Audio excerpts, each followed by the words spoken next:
Dragon Ball Daima episode 14 is a lot more better than episode 13. This one, we had a little bit of, you know, kind of insight in the story this time, some progression a little bit. Now we finally got the gang. They're pretty much trying to make their way to Demon Realm number 1. But they see that the warp has been deactivated. Now at this point, Neva kind of sharks everyone by pretty much removing it was like a gate, a seal that was pretty much blocking the hole to enter, which that was the whole reason why they brought Warp in the first place, to have access, because he told them a backstory about sealing off the other demon realms from entering Demon Realm number 2, where the people who was like low lives in Demon Realm 3 and the people that felt uppity in Demon Realm 1 coming there. So pretty much at this point, Neva pretty much showcased more of his power, where Piccolo is shocking, saying that he's legendary because no Namekian has that kind of power that Neva has. And he's been around for a long time. And I hope we get even more, backstory about Neva, because he's definitely a character that has a lot of mystery. And we know the older the character, the more knowledge they have. So there's certain characters that have a lot of knowledge that they need to dig in deep. And Neva is one of those people who has lots of knowledge.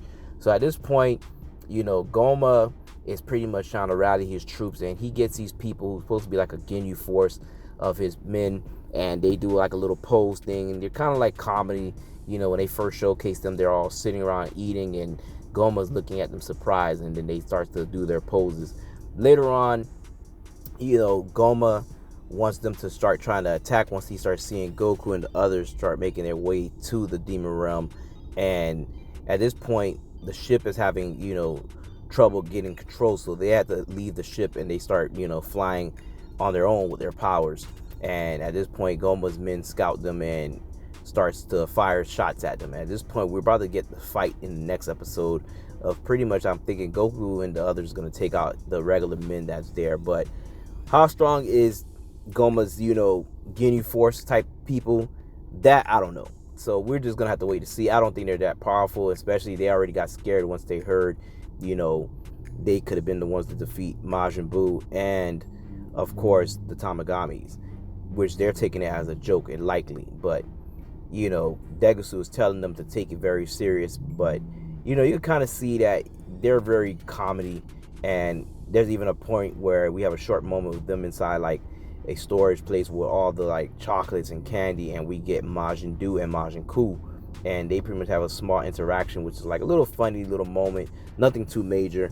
And we also got a glimpse of Dr. Arinsu, who's pretty much just sitting there waiting. She's pretty much waiting for their arrival and everything like that. And she kind of notices a little bit something is different. Like, I guess it's like an air that's coming in after Neva removes the seal to enter the demon realms. So everyone's kind of wondering that something is kind of happening at this point. But this episode wasn't like too major, but definitely I can't wait for the next episode. We might get something more major going on that episode compared to the previous episodes we just got. Right now things seems to slow down a little bit, but hopefully it picks up very fast, because this show is going to end after 20 episodes and we're on episode 14 right now. So pretty much we have only 6 episodes left, where they have to pretty much conclude everything and wrap it up. So at this point, we should start getting to the climax of everything, so they can fit in everything that they want to, unless they're going to make the other episodes longer than the others, but I doubt it. So hopefully they able to put everything and not try to cram everything and rush everything through, because there's a lot of good lore on this. And hopefully we get a continuation of Daima, whether it's going to be like a season 2 or some sort. And maybe this season 2 could be something that happens after, Super, and where they have Super Saiyan gods and UE and UI transformations to that nature. So we just have to wait and see.